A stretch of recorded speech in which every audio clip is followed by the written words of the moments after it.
ದೇವಸ್ಥಾನಗಳ ತವರೂರಾದ ದಕ್ಷಿಣ ಕನ್ನಡ ಜಿಲ್ಲೆಯಲ್ಲಿ ಯಕ್ಷಗಾನ ಮೇಳವು ಬಹಳ ಪ್ರಾಮುಖ್ಯತೆ ಪಡೆದುಕೊಂಡಿದ್ದು ಹಿಂದೂ ಧರ್ಮದವರಿಗೆ ಮನೋರಂಜನೆ ಜೊತೆಗೆ ಧಾರ್ಮಿಕ ಬೋಧನೆ ನೀಡುತ್ತಿದೆ ಎಂದು ಶ್ರೀ ಕಟೀಲು ಕ್ಷೇತ್ರದ ಪ್ರಧಾನ ಅರ್ಚಕ ಲಕ್ಷ್ಮೀನಾರಾಯಣ ಅಸರಣ್ಣ ಹೇಳಿದರು.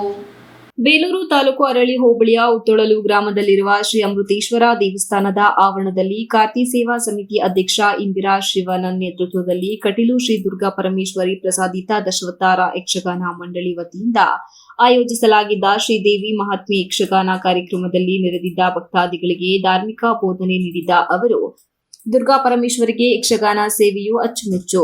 ಆರಂಭದಲ್ಲಿದ್ದಂತಹ ಒಂದು ಮೇಳ ಇಂದು 7 ಮೇಳಗಳಾಗಿ ಮಾರ್ಪಟ್ಟಿದೆ. ನಮಗೆ ಕಷ್ಟಗಳು ಬಂದಾಗ ಮನಸ್ಸಿನಲ್ಲಿ ನಮಗಿಷ್ಟವಾದ ದೇವರನ್ನು ಕುರಿತು ಪ್ರಾರ್ಥಿಸಿದರೆ ಅರ್ಧ ಭಾರ ಕಡಿಮೆಯಾದಂತೆ ಭಾಸವಾಗುತ್ತದೆ. ನಾವು ದೇವರನ್ನು ಗಟ್ಟಿಯಾಗಿ ಹಿಡಿದುಕೊಂಡಾಗ ದೇವರು ಸಹ ನಮ್ಮನ್ನು ಗಟ್ಟಿಯಾಗಿ ಹಿಡಿದುಕೊಳ್ಳುತ್ತಾನೆ.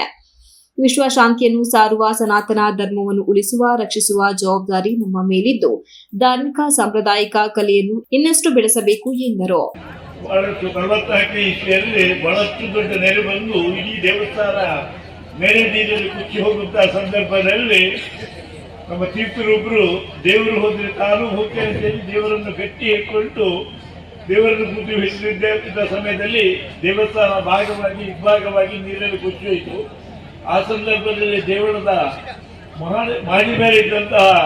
ಮಾಳಿಗೆ ಮೇಲಿದ್ದಂತಹ ದೇವರ ಆಟದ ಯಕ್ಷಗಾನದ ಬೆಟ್ಟಿಗೆ ನೀರಿನಲ್ಲಿ ಸಿಡುಗಿ ಸಿಕ್ಕಿ ಬಂದು ದೇವರ ಧ್ವಜಸ್ತಂಭದ ಮಂದಿ ಹತ್ತಿರವೇ ಬಂದು ನಿಂತಿದೆ. ಇದನ್ನು ನೋಡಿ ನಮಗೆ ಆಶ್ಚರ್ಯ ಆಯಿತು.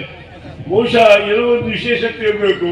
ಇಲ್ಲದೆ ಇದ್ದ ಪಾತ್ರೆ ಪರಡಿ ಎಲ್ಲ ಹೋದಾಗ ಈ ದೇವರ ಬೆಟ್ಟಿಗೆ ಒಂದು ಉಳಿಯಬೇಕಾದ್ರೆ ಏನೋ ಒಂದು ಕಾರಣ ಇರಬೇಕು ಅಂತ ಚಿಂತನೆ ಮಾಡಿ ಪ್ರಶ್ನಾದಾಶೆಯಲ್ಲಿ ಚಿಂತನೆ ಮಾಡಿದಾಗ ಬಹಳಷ್ಟಿಗೆ ದೇವಿಗೆ ಪ್ರೀತಿಯಂತಹ ಸೇವೆ, ಆ ಪ್ರೀತಿಯ ಸೇವೆ ಅಂತ ಚಿಂತನೆ ಮಾಡಿದ್ರು. ಹಾಗೆ ಅನುಭವದಲ್ಲಿ ಮತ್ತೆ ಬಂದಾಗ ಈ ಕಾರ್ಯಕ್ರಮದಲ್ಲಿ ಕಾರ್ತಿ ಸೇವಾ ಸಮಿತಿ ಅಧ್ಯಕ್ಷ ಇಂದಿರಾ ಶಿವಾನಂದ್, ಶಾಸಕ ಹುಲ್ಲಳ್ಳಿ ಸುರೇಶ್, ಸಕಲೇಶಪುರ ಶಾಸಕ ಸಿಮೆಂಟ್ ಮಂಜು, ಬಿಜೆಪಿ ಜಿಲ್ಲಾಧ್ಯಕ್ಷ ಸಿದ್ದೇಶ್ ನಾಗೇಂದ್ರ, ಬಿಜೆಪಿ ಜಿಲ್ಲಾ ಪ್ರಧಾನ ಕಾರ್ಯದರ್ಶಿ ಅಮಿತ್ ಶೆಟ್ಟಿ, ಮಾಜಿ ಶಾಸಕ ವಿಶ್ವನಾಥ್, ಕಾರ್ತಿ ಸೇವಾ ಸಮಿತಿ ಕಾರ್ಯದರ್ಶಿ ಖಜಾಂಚಿ ಹಾಗೂ ಎಲ್ಲಾ ಪದಾಧಿಕಾರಿಗಳು, ಗ್ರಾಮಸ್ಥರು ಇದ್ದರು.